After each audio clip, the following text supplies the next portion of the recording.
are you doing? Hi, Brigitte. I'm doing very, very well. It's good to see you. Yes, and it's good to see you. And I am, as you, excited about what you are going to say. Just first, I will uh, tell all the listeners how I met you because I think that was exciting. It was, is it 2 years ago now? I think it's coming on 2 years. Yeah, 2 years. That's a lot. Time flies. Hmm. And I was invited to run an little, what to say, in a podcast, facilitating a podcast, and Mhm. Phil was one of the victims in the podcast. And I did a quick life spider coaching and nailed one of his driving force when he was on air. And that was an amazing feeling, and it went so fast. And since then, after was it 24 hours and something, he had started to written on his first book, and it took your less than a month, and it was published and everything. And everything started. I mean, it that was amazing. It was really fun. And by the way, I can just let you know there is a link somewhere so you can listen to that podcast for you Ooh, who wants to. nice. So what's happened since since that Yes. So time in thank you, life, Brigitte. Phil? It's interesting to think back on that time because one of the things that I remember when you introduced me to the Life Spider was I was really hungry for it. I was really excited for it, and I was really open for it. And then when you started talking about the driving forces, I wasn't so excited.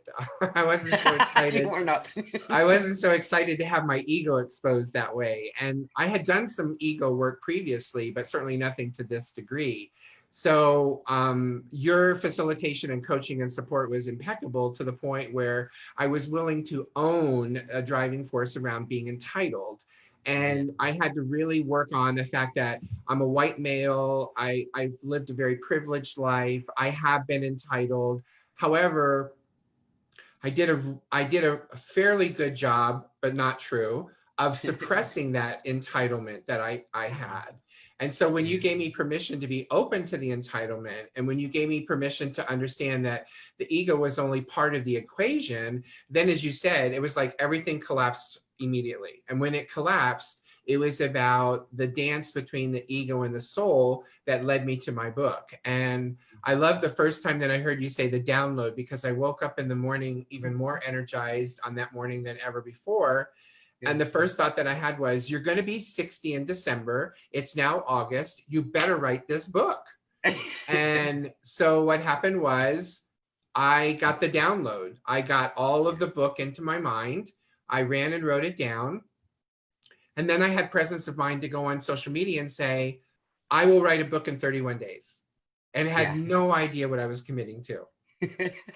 And what was amazing about it was that someone came forward and said, I'll help you with the editing. Another person came forward and said, let me help you how you self-publish it. Hmm. All of a sudden, people started to show up for it. Yes. So my driving force was just having this amazing time getting to play with this first book. And Yeah. I call my first book that painting that your child does, it brings home from school, that you put Yeah. on the refrigerator, that's really hideous when you walk by it, but you have to love it because it's from your child. Yes. Right. Yeah. Yeah. Okay. So, what do you remember? I'm just curious now. If do you remember what kind of feelings that showed up when driving forces emerge? How do you feel? Can you explain? Because it's not everything is not just pleasant. Because that you described now is afterward when the driving force is there, when everything is there, it's kind of you are aligned with something and you can make those download. It's kind you are, yeah, running on a huge broadband or something. But before that, it's not that pleasant. Do you No, it's remember? not. And one of the things that I think that you do really, really well is you, and I use this word intentionally, you encourage people to sit with it. And so when you said to me, sit with entitled, I was like, yeah, I don't like this word. This word brings up a lot of bad things. Again, as a white male, people put privilege and entitlement on me, and they don't put it on me in a positive way. And so I really wanted to resist it. I really wanted to push it away. And I really Mhm. felt I was uncomfortable. It felt awkward. It didn't feel right to own it. And I think the best advice that you gave me was to sit with it. And the Yeah. longer I sat with it, and the longer I came to understand how it was a part of the puzzle, it wasn't the only piece, then I was willing to accept that entitlement could actually lead to a life purpose. Yes. Okay.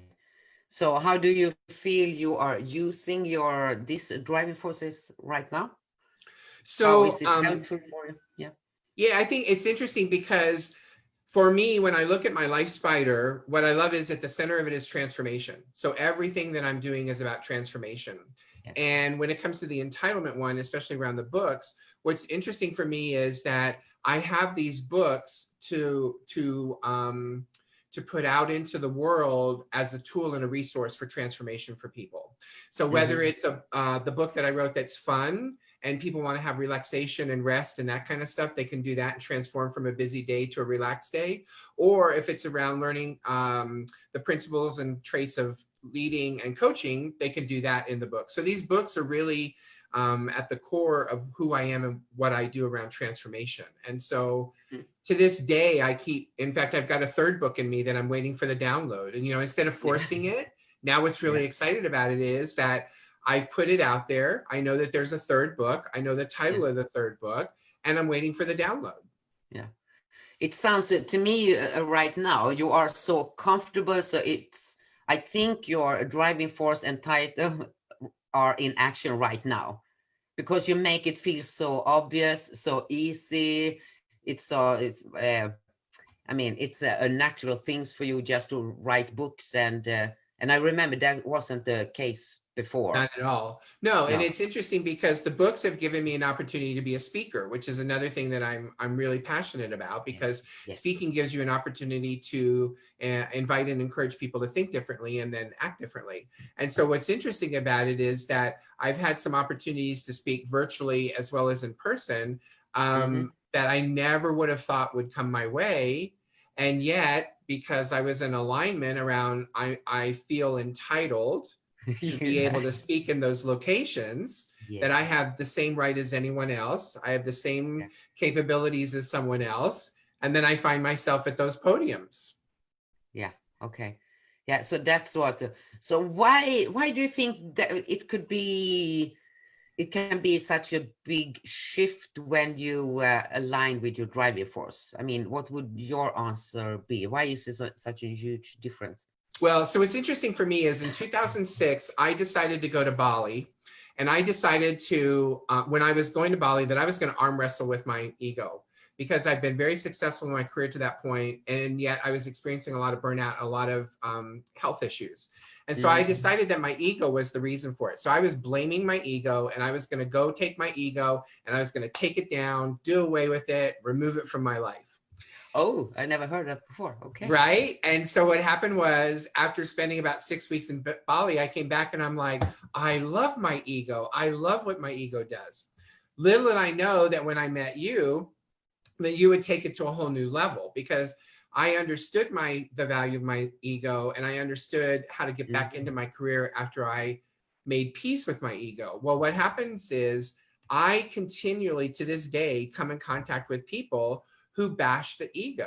They make the ego out to be the bad thing. And it's not. And the way I try to explain to people, for me, is that if I'm in a burning building, my ego is going to safeguard me. My ego is going to get me out of that building. So I want my ego to get me out of that building. And my soul is going to take people with me as I go out of the building. I'm not going to do it on my own. Oh, that was a great metaphor. Well, so that's how I reconcile it. And I become an advocate in conversations with people for the ego. The ego does not deserve to get the bashing that it gets. And so I'm entitled to my opinion. Yes. Right? So, we hear that. We hear you, Phil. Right? I'm entitled to my opinion. And as long as someone's listening, I'm going to share my opinion about it. Yeah. Oh, I love that metaphor, because that's exactly what the ego is doing. It's actually save you from the burning house, and you need it. Yes. Yeah. Yes. And then the soul is bringing all other people with you. Exactly. Yeah. I mean, that for me, it makes it so peaceful, you know. And what I love about the life spider, especially being able to look at my spider on a regular basis, is I immediately know when my ego is saying, hey, I want some attention. Hey, Yes. there's something missing here. And then what I can do is I can look at my life spider and I can get quiet with it and realize, oh, you know what's going on here, Phil? You want to be more successful than you are. And Yeah. success for you is being on TV, you know, being in magazines. And so your ego is screaming at you to get on TV. Yes. Okay. Yes. That was my next question. How do you know? I mean, how do you know that your driving force, your ego, is screaming for attention, begging for Yeah. attention? So either I figure it out or my husband figures it out because I live with him and he knows my behaviors.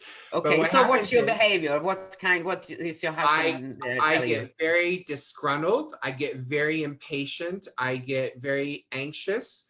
Mhm. And I try to force things. I Yeah. try to make things happen in a way that they haven't been working up until then, but now all of a sudden I'm going to force them into place. So Yes. it's a physical thing and it's Mhm. also a mind thing. Yeah, and you are right when you describe when the ego is suppressed, or it creates the negative behavior, Yes. negative emotions, the hard time, the resistance, and everything. And that's a good symptom that something is wrong with your ego, because it's around the ego actually all the emotions and feelings exists.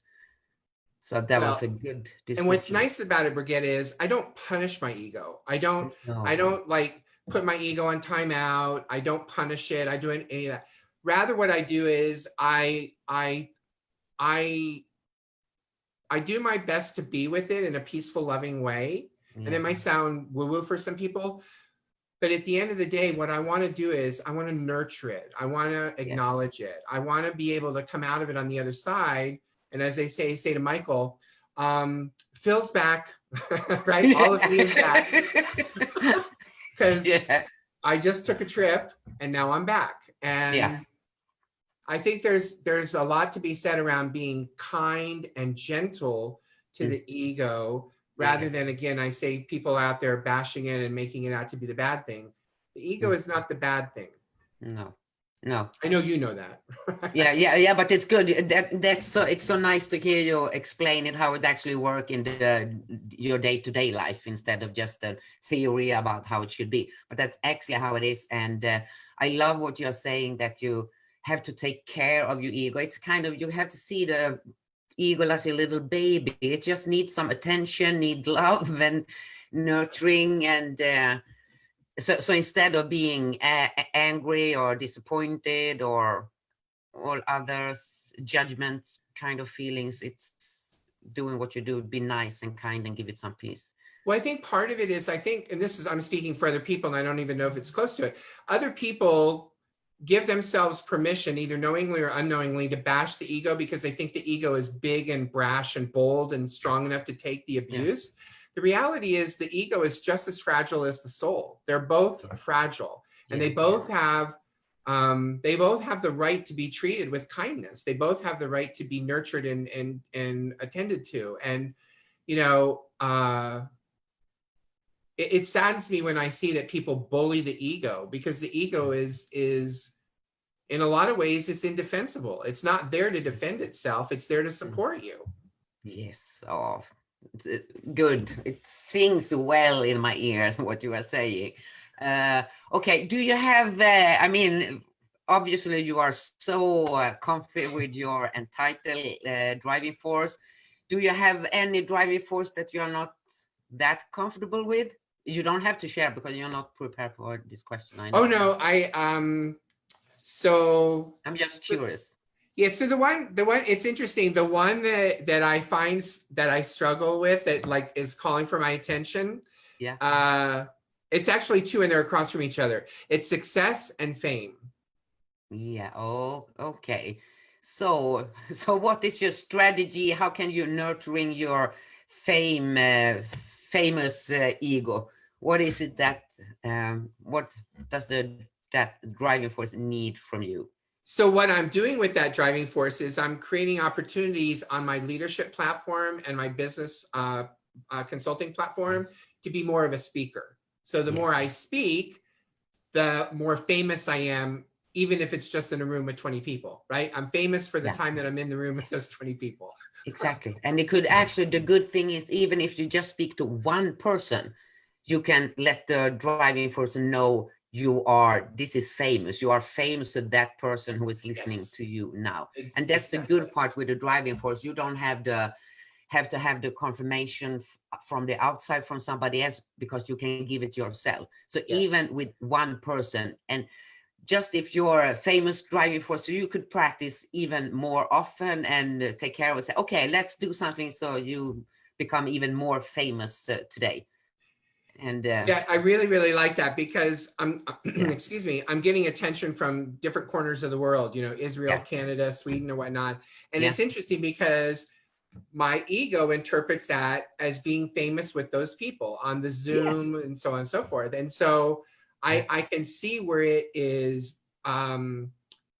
it's peaceful with it. And then when it gets upset with it, it's like yeah, something bigger and more grand. And it's like, okay, first you've got to crawl, then you can walk, then you can this, right? yes, And so exactly, I yes, love what you said because I am getting the opportunity to be famous one-on-one in different parts of the world. And that's huge for me. I love that. yes, yes, exactly, yeah. And it's a good description. You describe it really well.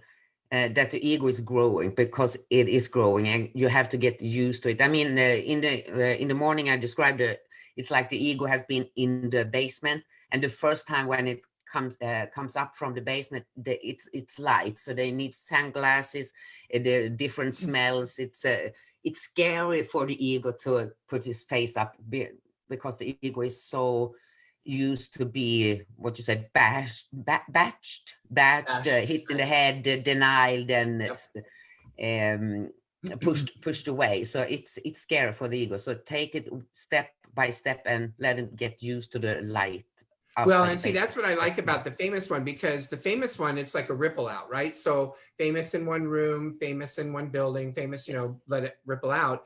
yeah, And where I learned the patience around how to dance with this was in the books, because the first book was, I got to rush it, I got to get it out, I'm going to do it. And I did it. And mhm, it's great. It's fun.